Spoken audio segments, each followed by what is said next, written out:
Jadi anusnya itu disodok menggunakan ranting pohon, gengs. Kayak serem banget ini bocah umur 4 tahun loh.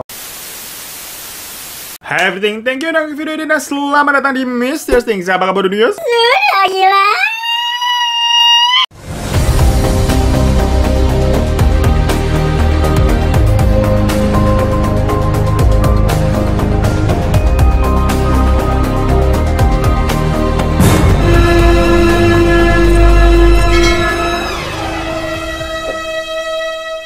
Hai gengs, mau update per skincarean bentar nih. Buat kalian yang ngikutin produk-produk skincare yang sering gue pakai, untuk sekarang itu gue masih pakai satu skincare favorit gue, yaitu Mireille Glossy Series yang ini, gengs. Nih, gue udah habis 2 box sebenarnya. Tuh, dan ini yang baru nih masih disegel. Berarti ini box ketiga ya. Karena gue bener-bener pakai dan cocok, makanya gue order terus. Apalagi ini enak ya dalam satu box ini. Ini kita buka dulu ya. Isinya tuh komplit banget, gengs. Jadi udah ada satu rangkaian dari pagi sampai malam. Udah nggak usah ribut-ribut deh mikirinnya. Kalau mau pergi tinggal bawa aja nih satu rangkaian. Di satu box set ini tuh terdiri dari sabun muka, serum, krim pagi dan malam sama toner, gengs. Urutannya kalau pagi ya pakainya sabun muka, toner sama day cream. Terus kalau malam berarti sabun muka, toner, serum sama night cream. Jadi rangkaian ini emang dikhususkan buat kulit kita nih. Jadi lebih kenyal dan lebih glowing sesuai namanya Glossy Series. Dan formulanya ini termasuk ringan, gengs. Teksturnya tuh di kulit enak banget, semacam kayak ngademin gitu, bikin relax. Jadi ini tuh bukan skincare yang tipe-tipe bikin kulit jadi tipis, jadi perih. Enggak banget itu, kayak gitu nggak bakal gue pakai. Dan kalian juga tenang aja. Mireille ini adalah produk lokal yang sudah terdaftar BPOM, gengs, yang pastinya aman. Dan jujur, ini kualitinya itu bener-bener kayak produk high-end gitu loh. Tapi harganya harga skincare lokal gimana? Kita kan jadi seneng ya. Affordable soalnya. Dan produk-produk Mireille itu bener-bener kayak di atas rata-rata, gengs, menurut gue. Makanya gue pakai terus-terusan sampai sekarang. Setelah nyobain dulu tuh pertama kali. Karena serius, se-worth it itu. Formulanya ngaco sih. Kalian mau cobain? Langsung aja follow Instagram mereka nih, atau link-linknya ada di bawah. Nah, nanti gua update lagi deh, seminggu dari sekarang kali ya, perjalanan gua memakai Mireille nih. Cila, yaudah langsung aja kepoin Instagramnya mereka.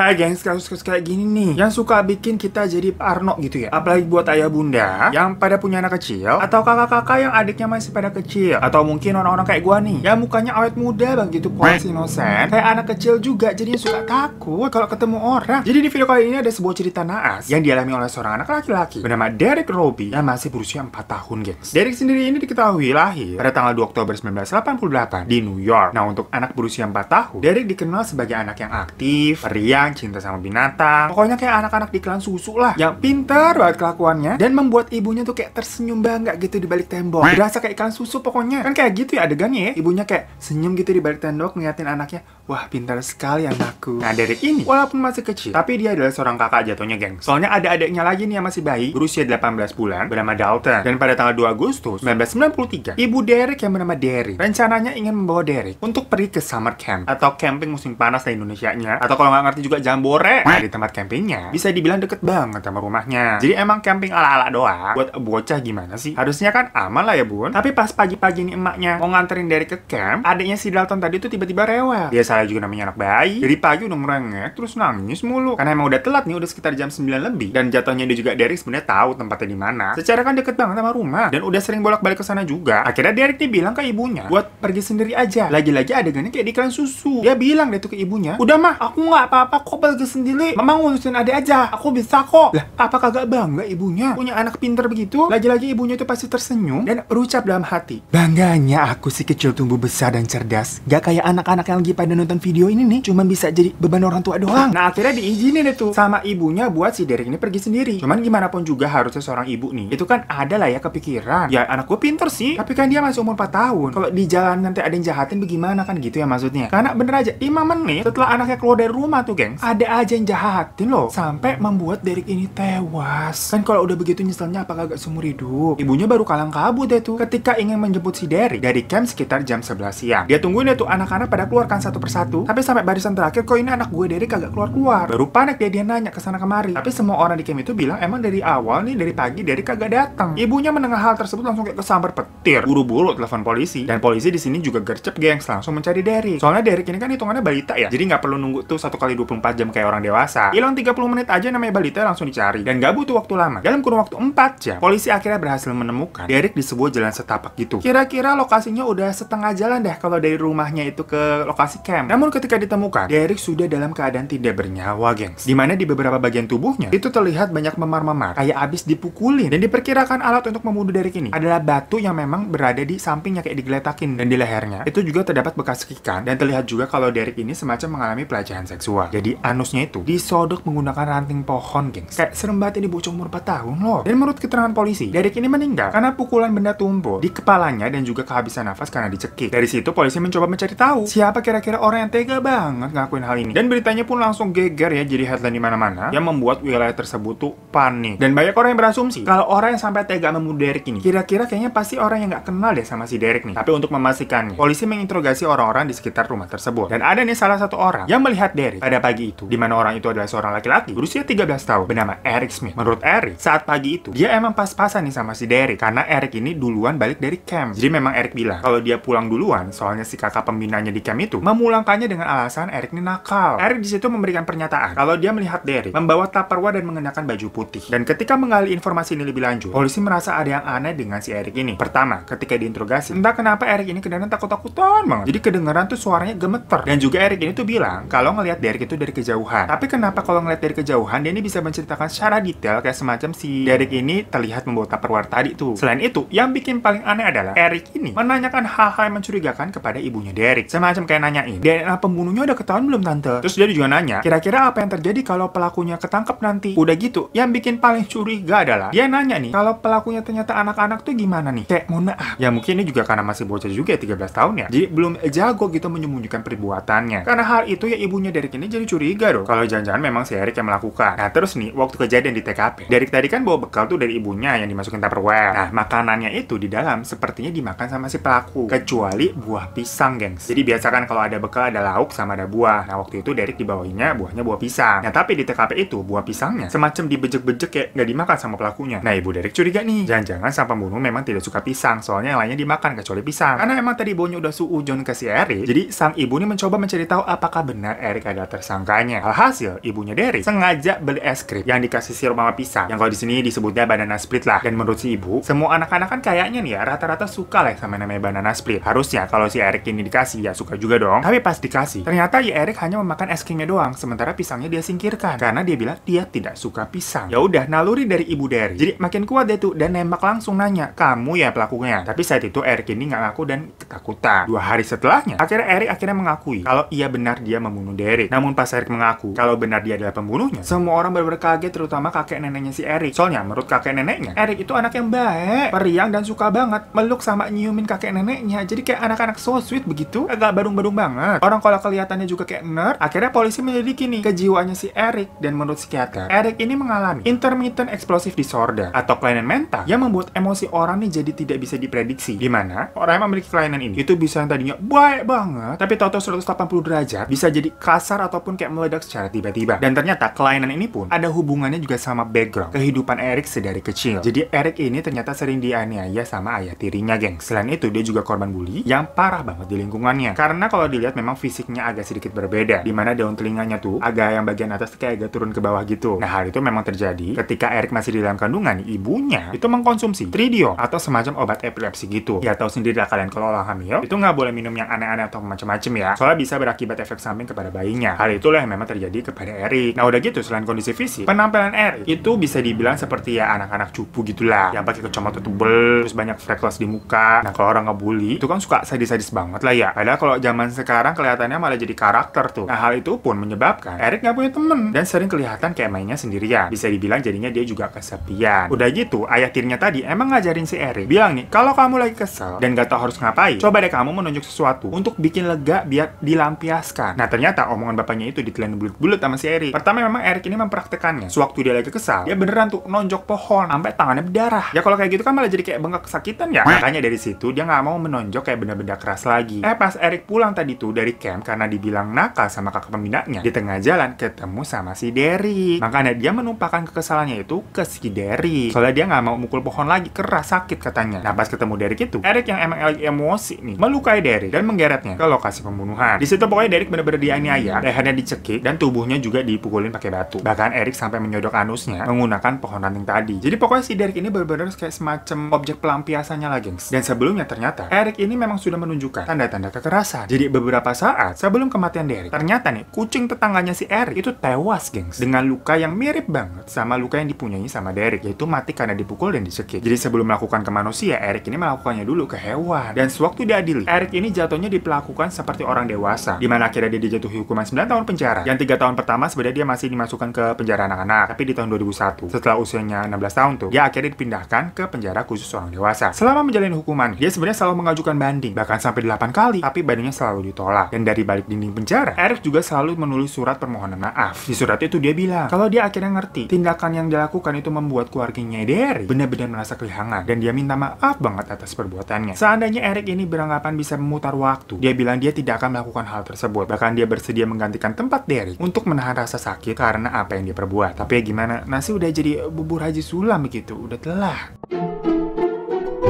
Nah gengs, gimana nih menurut kalian tentang kisah Eric dan Derek ini? Namanya mirip-mirip ya, jadi mohon maaf kalau gue kayak keserimpet gitu sering ngomongnya, terus kayak sering bingung gitu, ini Eric apa Derek yang dimaksud? Ya tapi gimana nih menurut kalian? Eric ini kira-kira pantas nggak mendapatkan banding atau keringanan hukuman? Ya di satu sisi ya dia benar melakukan hal yang keji banget, tapi di satu sisi lain memang ada kelainan mental nih yang dialami dari kecil dan faktor-faktor penyebab lainnya. Tapi dari kasus ini kita bisa belajar untuk lebih aware lagi sama yang namanya kesehatan mental, dan stoplah yang namanya bully-bulian atau sesimpel kata-kata kasar atau hinaan dari mulut kita yang mungkin kita anggap enteng, tapi itu bisa membuat orang lain sakit hati banget. Yang namanya orang, hatinya siapa yang tahu lah, gengs. Makanya gue minta maaf banget kalau ada salah kata, dan terima kasih udah nonton channel ini. Jangan lupa untuk klik subscribe di bawah buat kalian belum. Kalau kalian ada satu, terima kasih udah support, juga minta like ya. Dan juga follow Instagram gue @hiratadefan. Sampai jumpa di kasus mistering selanjutnya. Dadah.